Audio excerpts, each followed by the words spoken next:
खुलुमबाय बेयो बड'लेण्ड इंखं टेलिभिजन दिनै 8 जानुवारि 2023 रबिबार खालि सानसेनि बरादखौ नोंथांमोननि खाथियाव लाबोदों आं सदानन्द दैमारिया।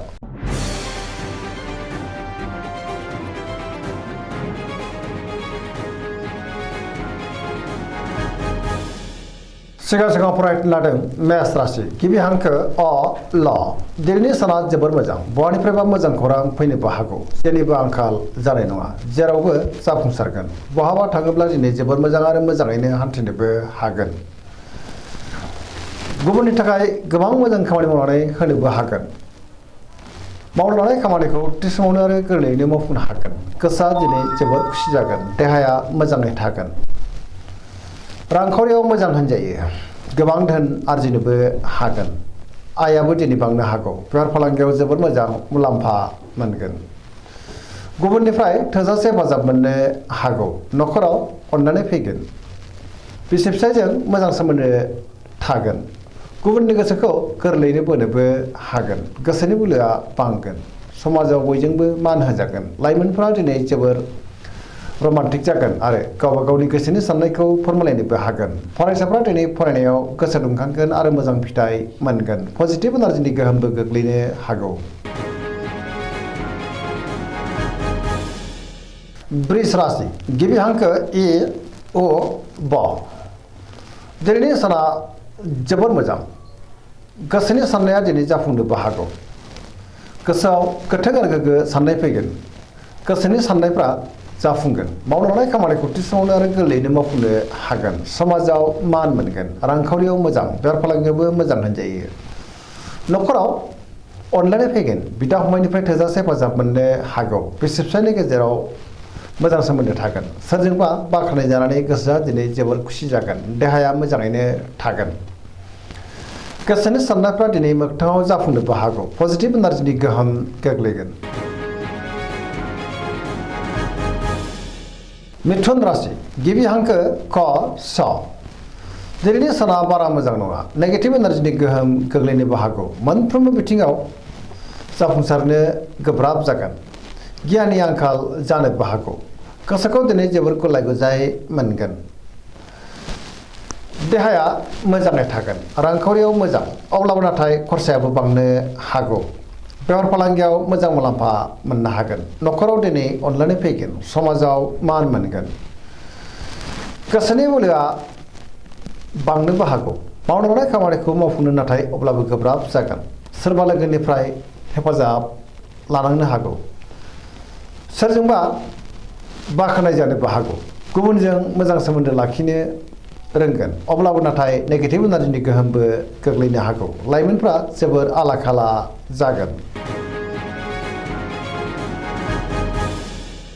कर्कट राशि गिबि हांखो ड ह दिनैनि साना जोबोर मोजां गोसोखौ दिनै जोबोर गोजोननाय मोनगोन सोरबा लोगोजों बाख्नाय जानानै गोसोखौ दिनै बांसिन गोजोननाय मोनगोन गोसोनि साननायफ्रा मोगथाङाव जाफुंनो हागौ गोसोआव दिनै पजिटिभ साननाय फैगोन मावनो लानाय खामानिखौ थि समावनो आरो गोरलैयैनो मावफुंनोबो हागोन रांखावरियाव जोबोर मोजां होनजायो बेफार फालांगियाव दिनै जोबोर मोजां मुलाम्फा मोनगोन न'खराव अननानै फैगोन समाजावबो लोगो लेवा बांनो हागौ देहाया दिनै मोजाङैनो थागोन गुबुननिफ्राय हेफाजाब मोननो हागौ सोरजोंबा बाख्नाय जानानै गोसोआ दिनै जोबोर खुसि जागोन समाजाव मान मोनगोन फरायसाफ्रा दिनै फरायनायाव गोसो दुंखांगोन आरो मोजां फिथाइ मोननोबो हागोन गुबुनजों मोजां सोमोन्दो लाखिनोबो रोंगोन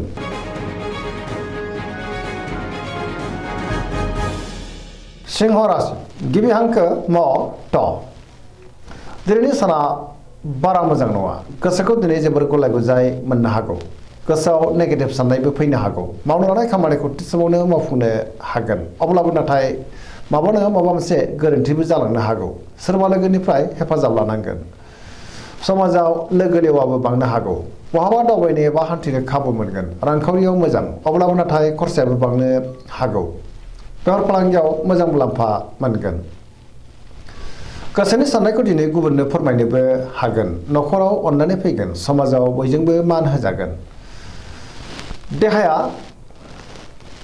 बारा मोजां थानाय नङा जानाय लोंनायाव सांग्रां जानांगोन बयजोंबो गोरोबनो गोब्राब जागोन। गुबुननि थाखाय नाङा फाङा जेंनायाव गोग्लैनांनोबो हागौ। सांग्रां जानाया गाहाम। लाइमोनफ्रा दिनै जोबोर आला खालाबो जानो हागौ। कन्या राशि गिबि हांखो प ट। दिनैनि साना जोबोर मोजां। गोसोआव पजिटिभ साननाय फैगोन। गोथों आरो गोग्गो साननो रोंगोन। गियाननि आंखाल जानाय नङा। रांखावरियाव मोजां होनजायो, अब्लाबो नाथाय खरसायाबो बांनो हागौ। बेफार फालांगियाव मोजां मुलाम्फा मोनगोन। देहाया मोजाङैनो थागोन। गोबां मुंदांखा सुबुंजों दिनै लोगो मोनज्लायनो हागौ। न'खराव बिसि फिसायनि गेजेराव अनलायनाय फैगोन। बिदा फंबायजों मोजां सोमोन्दो थागोन। गोबां खामानियाव दिनै मुखुब थागोन।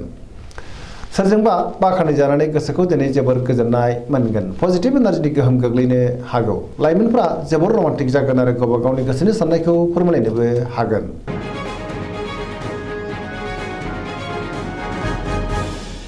तुला राशि गिबि हांखो र ट। दिनैनि साना बारा मोजां नङा। गोबां रोखोमनि जेंना फैनोबो हागौ।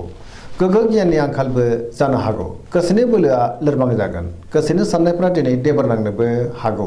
मावनो हानाय खामानिखौ थि समावनो आरो गोरलैयैनो मावफुंनो गोब्राब जागोन। देहाया दिनै बारा मोजां थानाय नङा। हरखाबै माबा मोनसे जेंना फैनोबो हागौ। जानाय लोंनायाव सांग्रां जानांगोन। गगा बायदिसिनाजों खस्थ' मोननांनोबो हागौ। न'खराव बिसि फिसायनि गेजेराव अनलायनाय फैगोन। बेफार फालांगियाव मोजां होनजायो। गुबुननि गोसोखौ बोनो हानाय नङा। लोगोफोरनि हेफाजाब लानांगोन।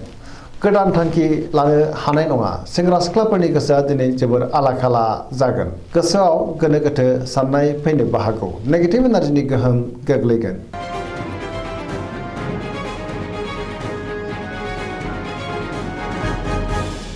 वृश्चिक राशि गिबि हांखो न स।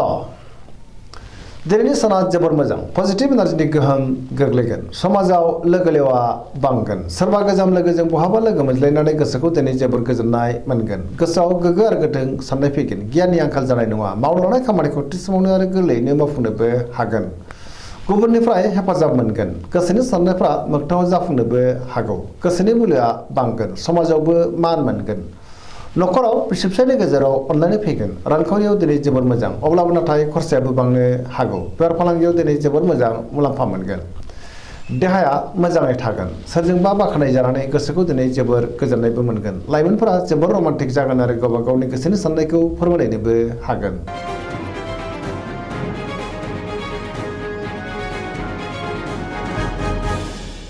धनु राशि गिबि हांखो ढ फ भ।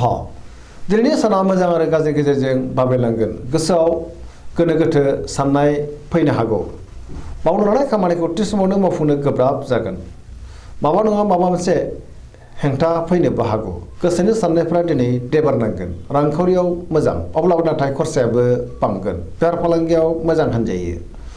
समाजाव दिनै मान मोनगोन। बहाबा थाङोब्ला दिनै लामा सामायाव सांग्रां जानांगोन। माबा नङा माबा मोनसे बिपदबो जानो हागौ। देहाया दिनै बारा मोजां थानाय नङाबो जानो हागौ। गगा बायदिसिनाजों खस्थ' मोननांनोबो हागौ। जानाय लोंनायाव सांग्रां जानांगोन। न'खराव अनलायनाय फैगोन। बिदा फंबायनिफ्राय हेफाजाबखौ मोननो हागोन। नेगेटिभ एनार्जिनि गोहोम गोग्लैनोबो हागौ। सोरबा लोगोनिफ्राय गाज्रि खौरांबो फैनो हागौ। सांग्रां जानाया गाहाम।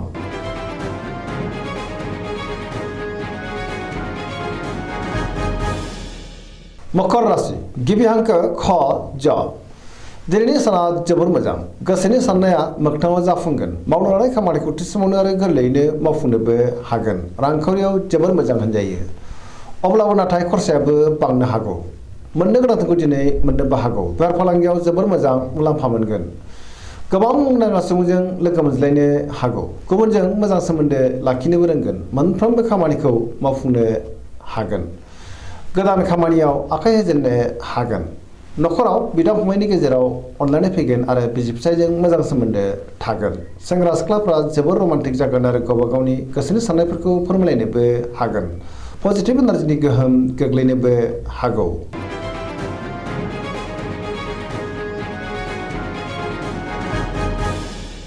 कुम्भ राशि गिबि हांखो ग स। दिनैनि साना मोजां आरो गाज्रिनि गेजेरजों बाबेनलांनो हागौ। गोसोखौ दिनै जोबोर गुलाय गुजाय मोनगोन। गोसोआव नेगेटिभ साननाय फैगोन गोथों आरो गोग्गो साननो रोंनाय नङा गियाननि आंखाल जानो हागौ समाजाव मान मोनगोन सोरबा लोगोनिफ्राय गाज्रि खौरांबो मोननो हागौ गोबां मुंदांखा सुबुंजों दिनै लोगो मोनज्लायगोन रांखावरियाव मोजां अब्लाबो नाथाय खरसायाबो बांनो हागौ बेफार फालांगियाव मोजां मुलाम्फा मोनगोन देहाया दिनै बारा मोजां थानाय नङा गोबां रोखोमनि देहायारि जेंनाजों मोगा मोगि जानांनोबो हागौ जानाय लोंनायाव सांग्रां जानांगोन न'खराव दिनै अनलायनाय फैगोन गुबुननिफ्राय हेफाजाब मोननो हागौ बहाबा दावबायनो एबा हान्थिनो खाबु मोनगोन आरो मोजाङैनो हान्थिनोबो हागोन अब्लाबो नाथाय नेगेटिभ एनार्जिनि गोहोमबो गोग्लैनो हागौ सांग्रां जानाया गाहाम